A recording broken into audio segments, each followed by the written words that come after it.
sa ating lahat. Muli na naman tayo dadako sa ating pag-aaral ng salita ng Diyos o tinatawag nating Bible study. Ito po yung ating pag-uusapan, the unity of the body of Christ o ang pagkakaisang mula sa Espiritu ng Diyos.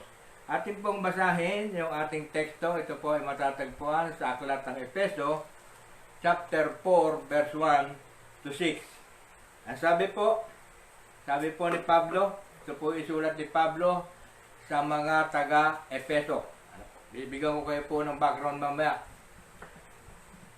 Kaya't ako na isang bilanggo dahil sa Panginoon ay namamanik sa inyo na mamuhay kayo gaya ng nararapat sa mga tinawag ng Diyos. Kayo'y maging mapagpakumbaba, mabait at matyaga. Magmahalan kayo at magpaumanhinan. Verse 3, pag sumakita ninyong mapanatili ang pagkakaisa, yun nga sinasabi ko sa inyo, yung ating topic, panatilihin ninyong, pag sumakita ninyong mapanatili ang pagkakaisang mula sa Espiritu, sa pamamagitan ng buklod ng kapayapaan. Verse 4, iisa lamang ang katawan at iisa rin ang Espiritu. Gayon din naman, iisa lamang ang pag-asa ninyong lahat, dulot ng pagkatawag sa inyo ng Diyos. May isa lamang Panginoon, isang pananampalataya at isang bautismo. Isang Diyos at Ama nating lahat. Siya higit sa lahat, gumagawa sa lahat, at sumasa lahat. Purihin po ang Panginoon sa ating nabasa, na ating teksto. Ito nga po yung pinag-aaralan natin ay tungkol po sa Efeso. Ito po ay isinulat ni Pablo. Kasi doon nabasa natin doon, kaya binibigyan ng background Ang sabi po ni Pablo doon sa ating binasa sa chapter 4, verse 1, kaya't ako na isang bilanggo. Ano po? Ito po ay nasulat ni Pablo nung siya ay nakabilanggo na sa Roma. Ano po? Kasi po, kaya po siya nabilanggo ay dahil nga po sa pangangaral ng mabuting balita tungkol sa ating Panginoong Kristo. Malalaman po natin mamaya, mag-deeper, kaya tayo nagba-Bible study. Binibigyan ko po kayo ng background. Ano po? Para maunawaan ninyo. Bakit nakalagay doon bilang, kaya't ako na isang bilanggo, sabi niya, binibigyan ko po ng background. Siya po ay nakakulong sa Roma noon. At ito nga po yung kanyang mga epistle, nasabi ko kanina. Kaya lang bibigyan ko po ng title. Ang mga major epistle po, ang mga major letter ni Pablo ay ang Romans, 1st and 2nd Corinthians. Ang early epistle niya ay ang Galatian at 1 and 2 ng Thessalonica. Susundan niyo po ako. Sana kung meron kayong ballpen, meron kayong pag-aaral di ba? Ang pastoral letters niya ay ito po nga pong tinatawag ng 1st and 2nd Timothy at ang Titus o Tito. Sulat ni Pablo kay Tito. Ano po? And the prison epistle. Ito po yung nasabi ko. The prison epistle ni Pablo ay ang Efeso. Kaya nandito tayo sa Efeso. Di ba sabi ni Pablo? Kaya ako na isang bilanggo. Nakabilanggo po siya noon. The prison epistle niya. Sinulat niya po itong aklat ng Efeso, Philippians, Colossians, and Philemon. Nung siya po ay nakakulong. Alam nyo na po nadagdagan ko po yung kaalaman ninyo. Hindi lamang dun sa pag-interpret ng ating pag-aaralan ngayon na tungkol sa unity, the unity of the body of Christ o ang pagkikiisa ng sa Santo Espiritu na po. Ito po ay nasulat ni Pablo. Ang Efeso pinag-usapan natin Efeso. Ito po ay nasulat ni Pablo during humigit kumulang 61 to 62 AD. Ibig po sabihin, pagkatapos po ng Panginoon. Amen. Ano niyo po, AD. Kasi pag BC, before Christ, pag AD, Anno Domini, or after Christ. Ano po? Ano po ang purpose ng Efeso? Bibigyan ko po kayo. Building the body of Christ. Kaya pag-uusapan natin yung body of Christ. Building the body of Christ. Ano po? Ano po yung team? Ano ba yung team sa Tagalog? T-S-E-M-E. Comment. Team, yung pinaka diwa. Yung diwa. Spiritual privilege and responsibility of the church. Yung po yung diwa ng Efeso. Spiritual privilege and responsibility of the church. Ano po yung aim? Ang aim po, meron po siyang aim. Ano po? Ang aim ay to prevent problems in the church as a whole. To prevent, to prevent problems. Para hindi raw po magkaroon ng problema ang iglesia, ang buong iglesia. To encourage the body of Christ. Yun po yung number 2. Number 3, to be aware of their position in the body of Christ. Maging aware sa kanilang posisyon. Yung kanilang di ba, body of Christ may kanya-kanyang posisyon. To be aware of their position in the body of Christ. Tayo po ay body of Christ. May kanya-kanya po. Ang body po may kanya-kanyang parte, may kamay, may mata, may ilong, may tenga, di po ba? Lahat yan ay katulad natin. Ang body of Christ, ang siya po yung ating head, at tayo po ay binubuo ng kanyang, tayo po yung kanyang mga galamay at mga parte ng ating Panginoong Hesus. Kaya nyo po yung position ng body of Christ. And the last aim ay number 4, basis for their practice on every level of life. Batayan ng ating batayan ng practice, yung pang-araw-araw na pagle-level ang pang-araw-araw ng ating buhay. Ito daw po yung kumbaga sa yung sinapamumuhay, diba? Pina-practice natin. Ano po yung highlights highlights po ng Efeso? 2 lang po. Sabi po, babasahin ko po sa aklat ng kung ano pong ang highlights, ang Efeso chapter 2 verse 8 to 10. Kaya po ang sabi niya, dahil sa kagandahang loob ng Diyos, ulit babasahin ko po sa Bible, dahil sa kagandahang loob ng Diyos ay naligtas kayo sa pamamagitan ng inyong pananalig kay Kristo. At ang kaligtasang ito ay kaloob ng Diyos, hindi mula sa inyo. Hindi ito dahil sa inyong mga gawa, kaya't walang dapat ipagmalaki ang sinuman.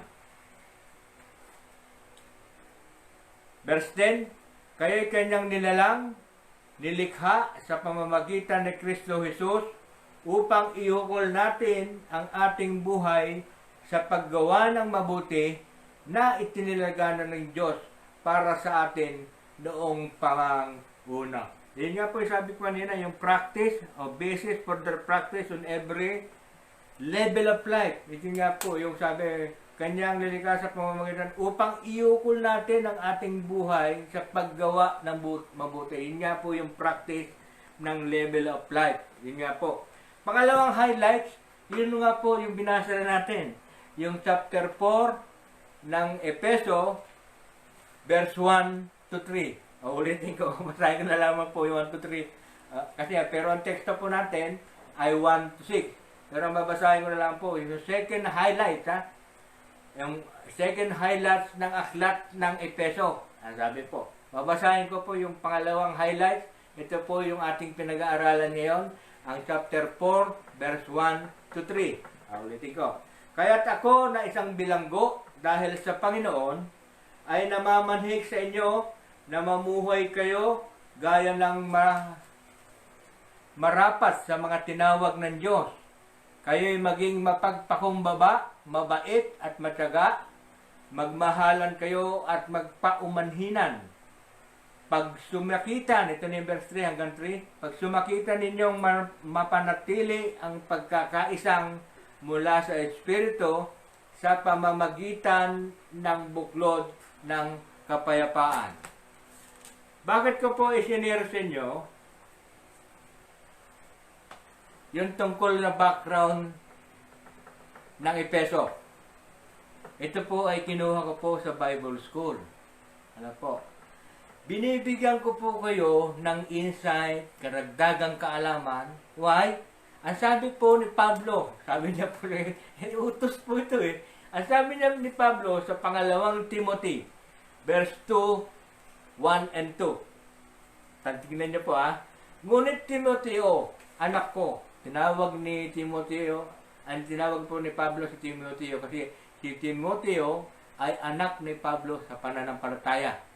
Malinaw Tignan niyo.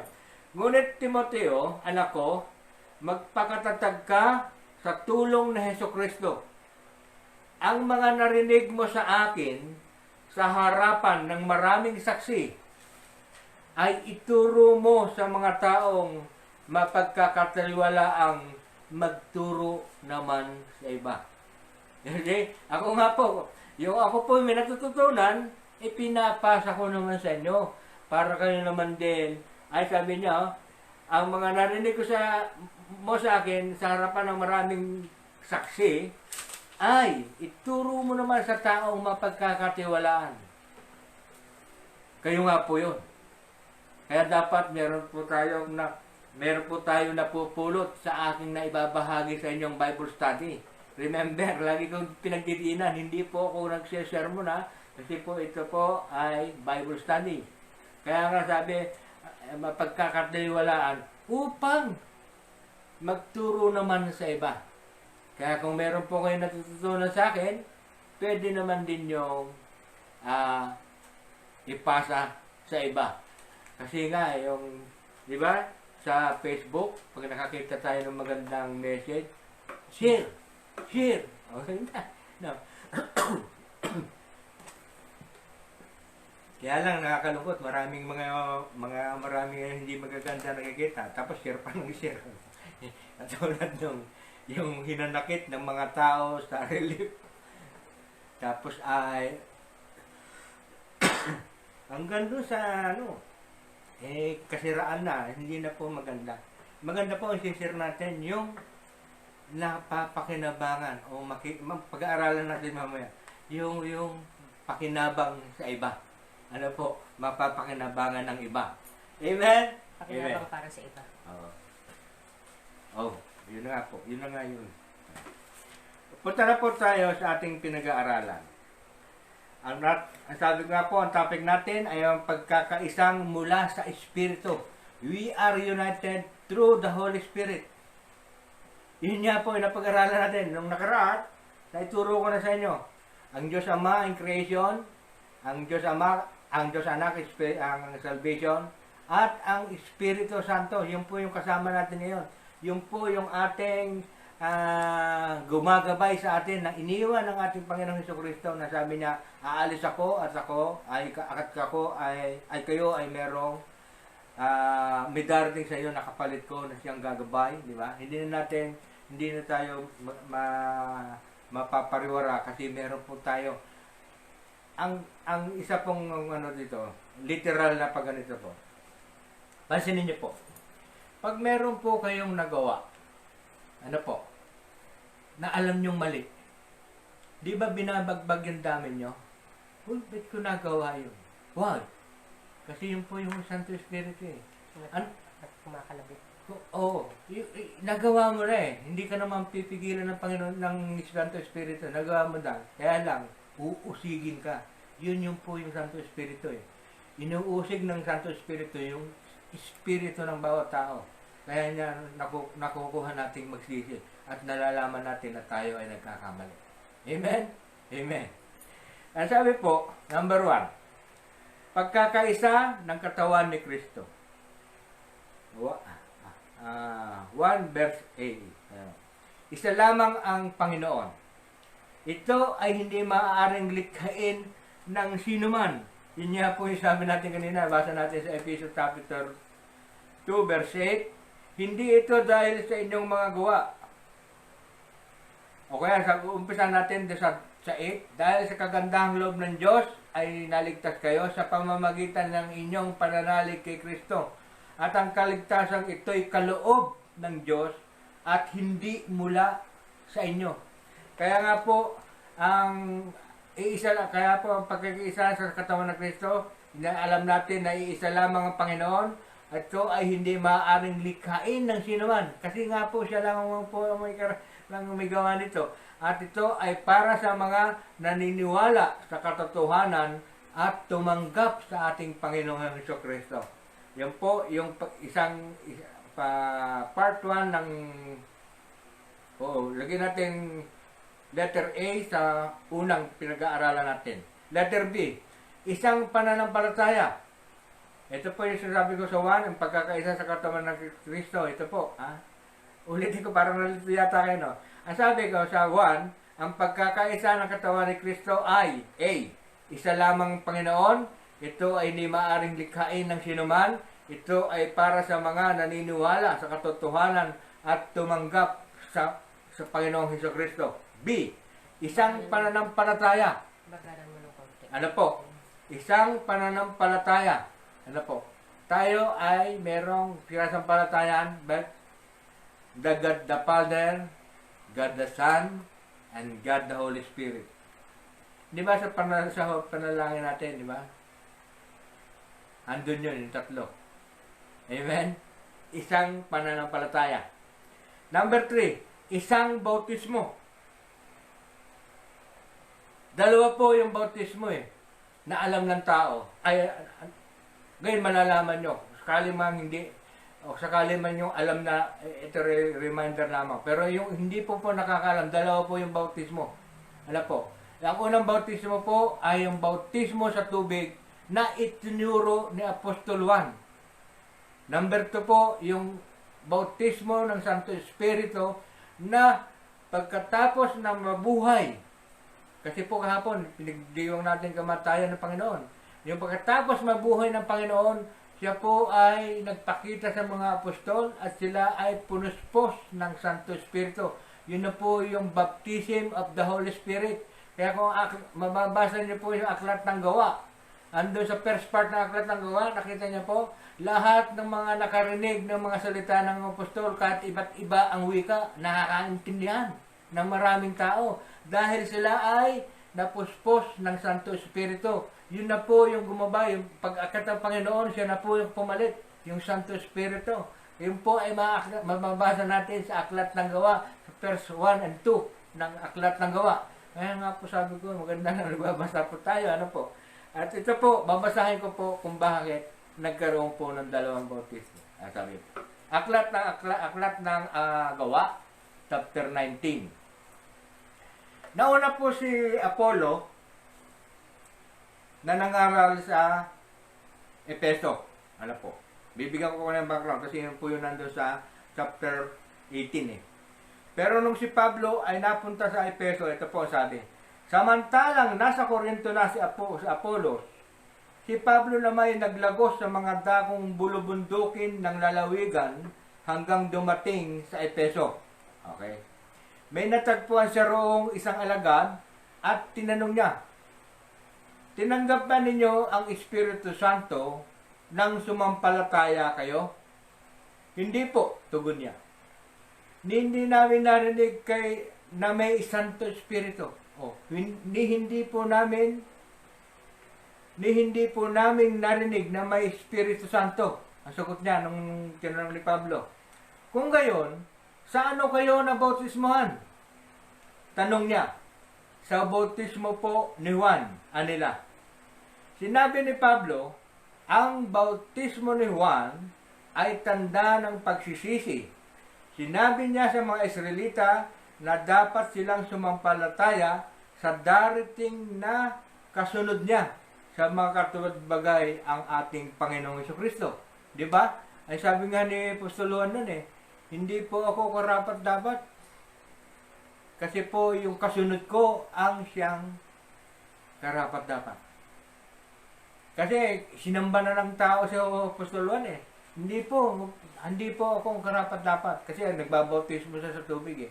Ang karapat-dapat ay yung kasunod ko. Yun nga po yung ating Panginoong Jesucristo. Okay. Nang marinig nila ito, sila ay nagpabautismo sa pangalan ng Panginoong Jesucristo. Ipinatong ni Pablo ang kanyang kamay sa kanila, bumaba sa kanila ang Espiritu Santo. At sila ay nagsalita sa iba't ibang wika. Yun na nga po, di ba? The fruit of the Holy Spirit, yung speaking in tongues. Yun po. At nagpahayag ng salita ng Diyos. Kasi po, si Apollos, isa na rin isang Kristiyano, kaya lang hindi po siya nakasama o maaaring hindi siya kasama doon sa pagbabasbas ng Santo Espiritu doon sa Aklat ng Gawa, chapter 1 and 2. Kaya hindi niya naituro yung basbas ng Santo Espiritu. Kaya nga po, yung dalawa, ang alam natin, tayo ay binabasbasan, tayo binibinyagan sa tubig. Binabautisman tayo sa tubig. Ngunit, yung may pangalawa, palagay ko marami pa po sa inyo nito, wala pa po nito. Lalo na ang mga Catholic. Ano po? Doctrinal po ito eh. Kasi po, ang tono, ayun nga po yung sinasabi ko, yung kayo ay mabautismuhan sa Santo Espiritu. Kasi ang alam naman po at ang kayo ay nakadanas lamang sa bautismo ng tubig. Ano po? Natatawa ko. May naalala lang kaya ako natawa. Number 2.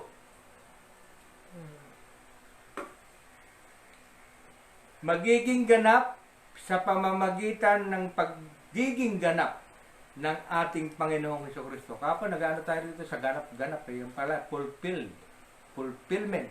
Ano po? Yung magiging ganap sa pamamagitan ng pagiging ganap ng ating Panginoong Jesucristo. Dalawa lang po yung pinag-aaralan natin. Natapos na natin yung 1. Pupunta na po tayo sa number 2. Pero napakarami po ng number 2. Una, ang pagiging ganap, ang dapat maging ganap, o yung pagiging ganap natin, maging ganap, pag sa atin, ulit-ulit na lang yung ganap. Number 1, sana, dapat pala lagay ko A and B, para sa number 1 sa letter B. Yan ang dali na. Ano po? Hindi na tayo matutulad sa mga batang nadadala sa bawat aral at tinatangay ng hangin. Ano po? Yun dapat yung magiging ganap. Hindi na tayo natatangay. Ang sabi po sa aklat ng John 14:18 ng aklat ng 1, hindi ko kayo iiwang nangungulila. Babalik ako sa inyo. Yun po yung pangako ng Panginoon eh. Hindi ko kayo iiwang nangungulila. Dahil meron naman siyang ibinigay na gagabay sa atin. Yung po yung Santo Espiritu, paulit-ulit na lang. Ano po? Pero sabi niya, babalik siya. Ito po yung second coming ng ating Panginoon. Yung pagliligtas na po ng Espiritu na sumampalataya sa Kanya. Yung sa second coming. Yung po ay mababasa natin sa unang Tesalonica. Basa. Ngayon, nagbubukas na po tayo, no? Chapter 4. Baga naman ng konti. Masyadong matulin. Chapter 4:15. Ito ang aral ng Panginoon na sinasabi namin sa inyo. Pagparito ng Panginoon. Ito yung sinasabi pangalawang pagparito. Tayong mga buhay ay hindi mauuna sa mga namatay na. Sa araw na iyon, kasabay ng malakas na utos ng tinig ng arkanghel at ang tunog ng trompeta ng Diyos, bababa ang Panginoon mula sa langit. Bubuhayin muna ang mga namatay na nananalig kay Kristo. Kaya nga napaka-importante, kahit na tayo mananampalataya na at tayo inabutan na ng kamatayan ng physical, meron pa rin, yun yung sinasabi ko, bubuhayin ang mga nanalig kay Kristo. Kaya nga, mauuna pa nga siya, di ba? Sabi, oh, tayong mga buhay ay hindi mauuna sa mga namatay na. Unahin, bubuhayin muna po yung mga namatay na sumampalataya dahil siya, at bago tayong, yung tinatawag, tayo po naabutan ng ng buhay. Yung po, yung aral na pinagkakaloob sa atin. Hindi na tayo matutulan sa mga batang nadala ng bawat aral o tinatangay ng hangin. Yun na nga po yung aral. Yung tayo ay magkaroon ng kapanatagan dahil ang ating Panginoon ay babalik. Panginoon ay babalik sa wakas ng panahon. Di ba nakakanta yun sa ano? Number 2, hindi na tayo malilinlang ng mga taong ang hangad ay ibulig tayo sa kamalian. Wow. Magiging ganap tayo. Kasi ganap na nga tayo. Magiging ganap tayo at ganap na tayo. Hindi na tayo. Grabe, hindi na tayo malilinlang ng mga taong ang hangad ay bulig tayo sa kasamaan. Babasahin ko po yung sa aklat ng unang 1.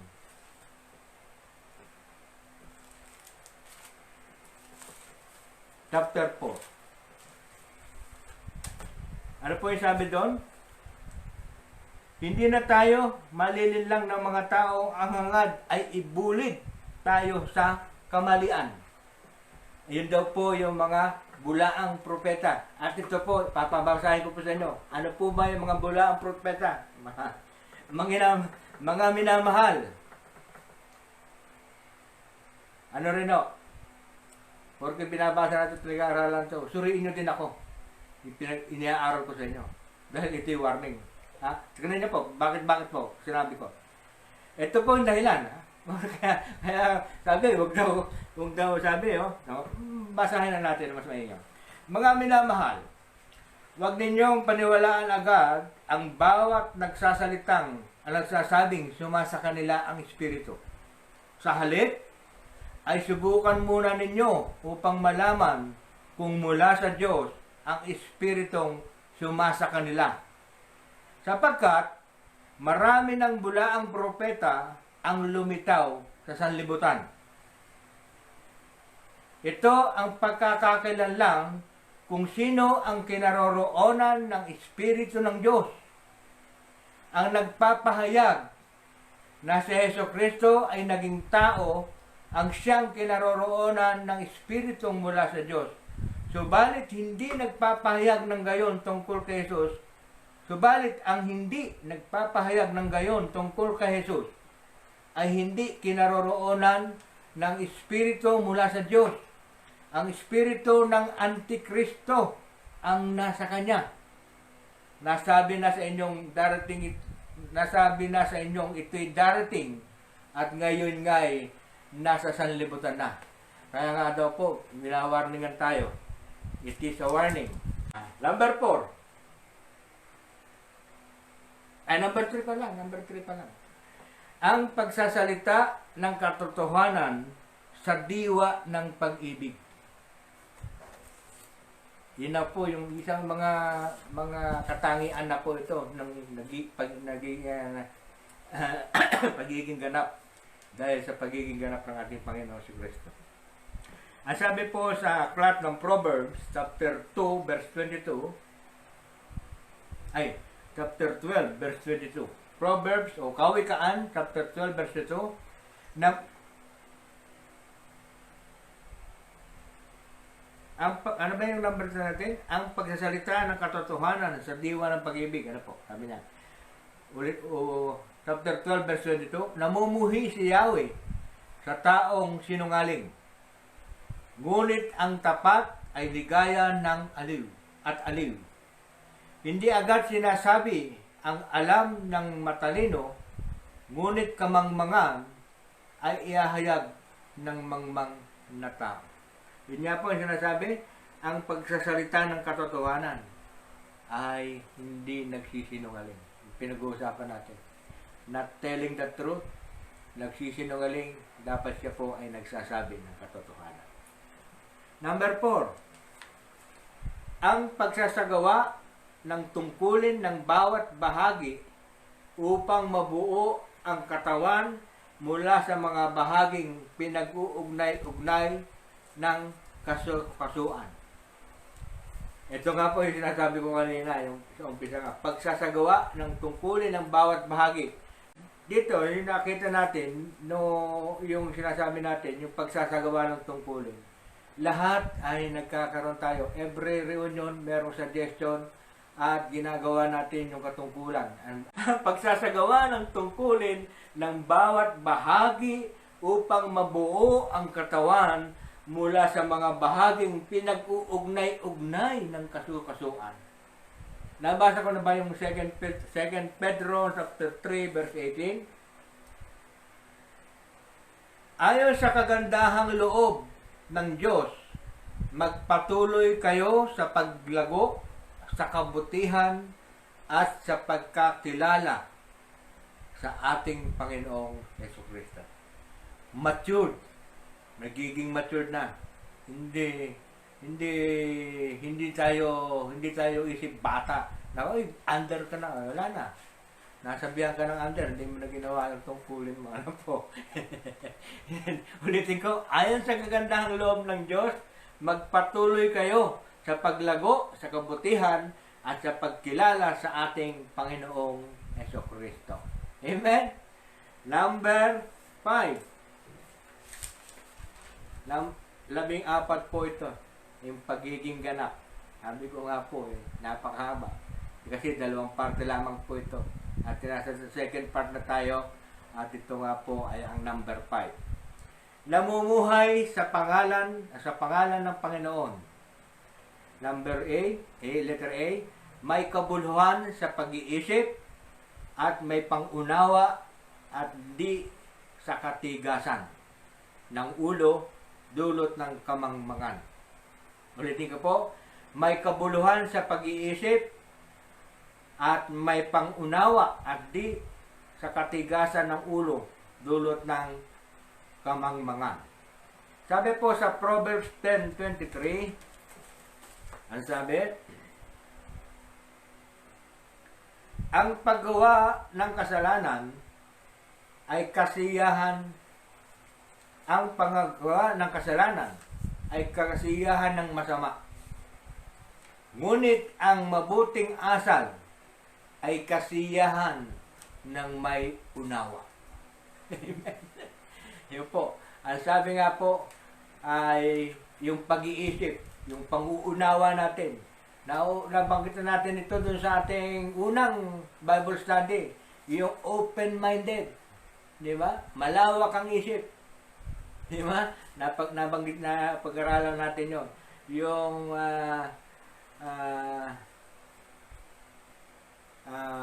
tawag doon, hindi open-minded, bukas yung pag-iisip at tayo ay hindi sarado sa kaisipan. Kasi ang sabi nga po ng kawikaan, yung kasalanan, sabi po, ang paggawa ng kasalanan ay kasiyahan ng masama. Ngunit ang mabuting asal ay kasiyahan ng may unawa. Kaya nga po, hindi tayo mabubulit sa kasalanan kasi hindi alam natin. Hindi tayo mabubulit sa paggawa ng masama kasi yun nga po ay kasiyahan ng diablo. Samantalang pag tayo nasa mabuting ginagawa, mabuti ang ating ginagawa, ay ito po ay kasiyahan ng isang may unawa.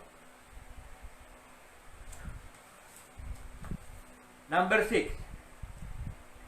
Pagbabagong buhay na nakaugnay sa pananampalataya sa ating Panginoong Jesucristo.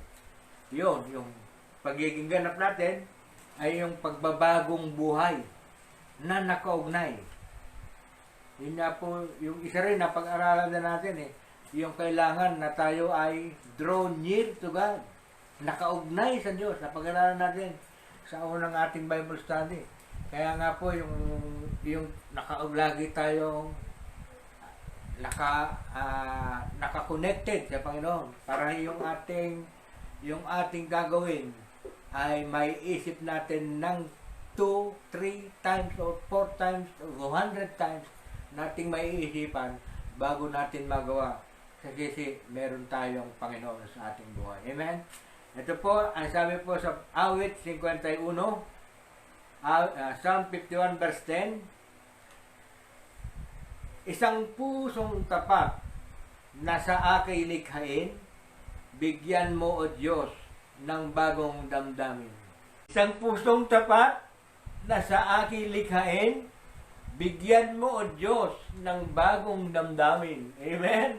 Yan po ang pagbabagong buhay na nakaugnay sa pananampalataya sa ating Panginoong Hesukristo. Number 7, pagbabago sa diwa at pag-iisip na makikita sa bagong pagkatao na lilikhang kalarawan ng Diyos na sa kanyang kabanalan at katuwiran. Ulitin ko, makikita sa bagong pagkatao o ang pagbabago sa diwa at pag-iisip na makikita sa bagong pagkatao na nilikhang kalarawan ng Diyos na sa kanyang kabanalan at katuwiran. Romans chapter 12 verse 2. Ang sabi po, huwag kayong umayon sa takbo ng mundong ito, mag-iba na kayo at magbago ng isip upang mabatid ninyo ang kalooban ng Diyos. Number 8, pagsasabi ng katotohanan sa kanyang kapatid sapagkat tayo'y bahagi ng isang katawan. Yung telling the truth. Huwag tayo maglilihim sa ating mga lalo na sa ating mga kaanak. Maganda na po yung nagsasabi ng totoo, ng tapat, nagsasama ng maluwat.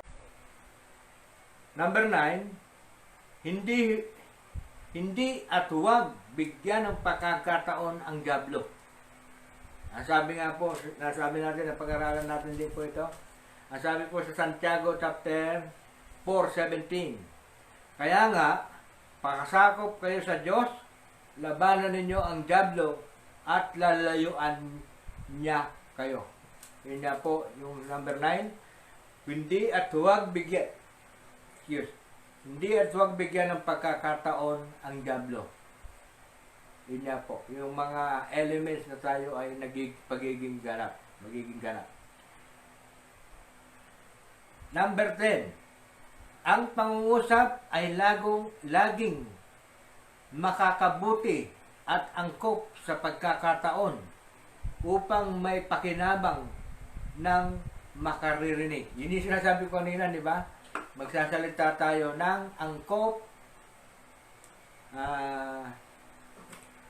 angkop sa pagkakataon upang may pakinabang ng may makaririnig. Naalala ko po ito, yung pagsasabi, yung pangungusap ay laging makakabuti. Noong kami po ay bibiyahe po ng Apayao, mula po Bulacan, nagpunta ako na San Jose, Nueva Ecija, sa kasal po ng aking pamangkin, na Berna. Ay sira po ang daan papunta dito sa mahaba po traffic, Bahia Isabela. Kaya nga po kami ay dumaan through Ilocos. La Union, Ilocos Norte, Ilocos Norte, hanggang doon sa Kalinga. Sa Apayao lang pala, sa Apayao. Doon po ikinasal. Alam niyo po yung biyahe namin? Inabot po ng 14 hours. Umalis kami ng alas 7 sa San Jose City at dumating kami na mag-alas 12 ng tanghali kinabukasan. Haba ng biyahe. At ito po yung sabi ko. Sabi ko po doon sa driver, ako po nasa harapan eh. Ako po pupunta sa harapan kasi po ako ay magkukwento para hindi ka makatulog. Pero nung pagdating ko po namin sa Apayao, ang sabi ko po pati doon sa mga nakikinig, yung mga nasa likod namin, isa kasi kaming grandiya eh. Ang sabi ko po, andito na tayo. Kung maaari yung lahat po ng narinig nyong wento na walang wenta sa akin, Ibig sabihin, yung po ay ginawa ko lamang dahil para hindi Hindi antukin yung driver. Kinukuha ko lang yung atensyon niya para stay alive siya at hindi tayo mapapahamak, hindi tayo madidisgrasya. Kaya sabi ko sa kanila, ano man po yung naging kwento ko, no walang kwenta, basta kwento lang ako ng kwento, kasi po yun, para sa pakinabangan ng driver na para hindi po antukin. Yung po sabi, yung kailangan angkop sa pakikinabang. Nga lang, may pakinabang na yun eh. Yung kahit na walang kwenta, basta bida lang ng bida, merong kwenta. Na po ba? Example ko lang ito. Pero po, sabi ko rito, kung maaari, lahat ng ating ikukwento, lahat ng ating pangungusap, ay makakabuti at angkop sa pagkakataon upang may pakinabang ng nakikinig. Number 11, ang Espiritu ng Diyos ay huwag dulutan ng pighati sapagkat ito'y tatak ng Diyos sa inyo, ang katubusan ninyo pagdating ng takdang panahon. Yun nga po yung sabi ko, di ba? Yung Santo Espiritu ay dumating na sa amin. Ang sabi po, ito po ay mababasa natin sa tatlong ebanghelyo. Sa Marcos chapter 3 verse 28, sa Matthew chapter 12 verse 32, sa Lucas chapter 12 verse 10. At ito po yung sabi po ng aklat ng Marcos chapter 3 verse 28. Tandaan ninyo ito. Maaaring ipatawad sa mga tao ang lahat ng kasalanan at panlalait nila sa Diyos. Ngunit, ang sino mang lumait sa Espiritu Santo ay hindi mapapatawad. Ang kanyang kasalanan ay hindi mapapawi kailanman. Ibig sabihin, walang kapatawaran yung paglalait sa Santo Espiritu.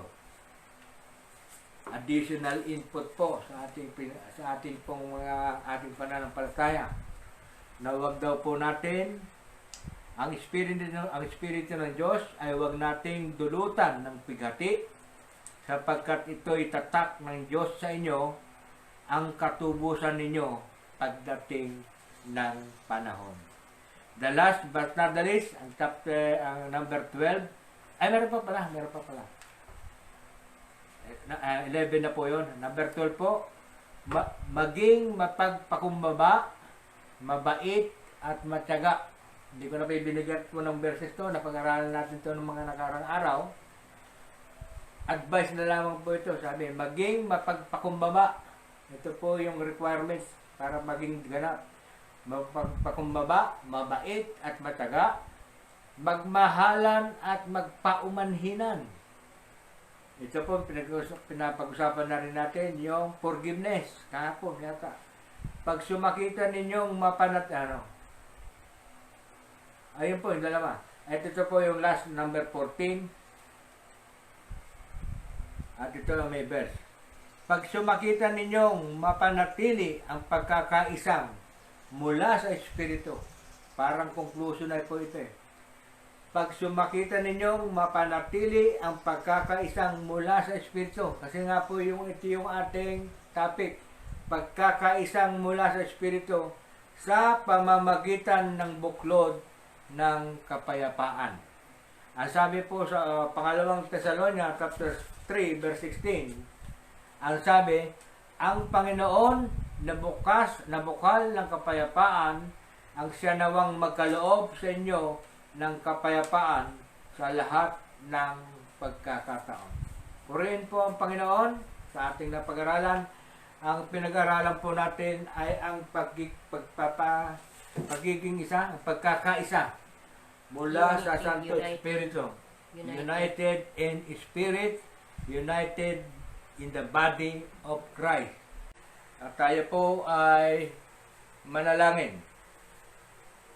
Amang Diyos na makapangyarihan, salamat nga po sa iyong salita na aming nabasa. Tunay nga po, Panginoon, na ito nga po ay gamitin mo sa hapong ito ng aming pag-aaral. Ipuin mo ito. Samahan mo ito ng iyong Santo Espiritu upang ang pag-aaral namin ay maging ganap. At dalangin ko, O Diyos, na ang lahat ng makikinig ay mabuksan ang kanilang mga puso, ang kanilang mga isipan tungo sa pakikipag-isa ng Santo Espiritu. At yun nga po, Panginoon, ang aming topic ngayon, ang kami nga po ay iyong pagkaisahin. Pagkaisahin sa pananampalataya, pagkaisahin sa Espiritu Santo, pagkaisahin sa iyong dakilang pag-ibig sa hapon na ito.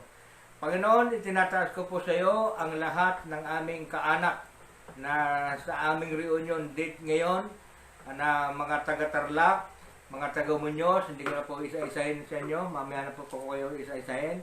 Kayo na po ang gumabay, at sa aking mga kaibigan sa Facebook na mga katunghay ng live na ito, ay patuloy ko pong dinadalangin ang kabukasan ng ating mga puso at isipan, hindi sa ano pa man, kundi ikaw, Panginoon, ang siyang matanyag, mahayag sa aming kalagitnaan. Dahil ang sabi mo nga po, isa o dalawang nagkakatipon sa iyong pangalan, ikaw ay suma sa amin. Kaya sa Panginoon, sa hapong pong ito, ay inaangkin na namin na kami ay na ikaw ay aming kasama sa hapong ito, sapagkat ikaw ang may dakilang layunin ng aming ginagawang pagbabible study. Salamat po, Panginoon. Papuri at pagsamba ay sa iyo. Kadakilaan at kalwalatian magpakailanman. Ito po ang samo namin dalangin sa pangalan ni Jesus. Amen. Amen.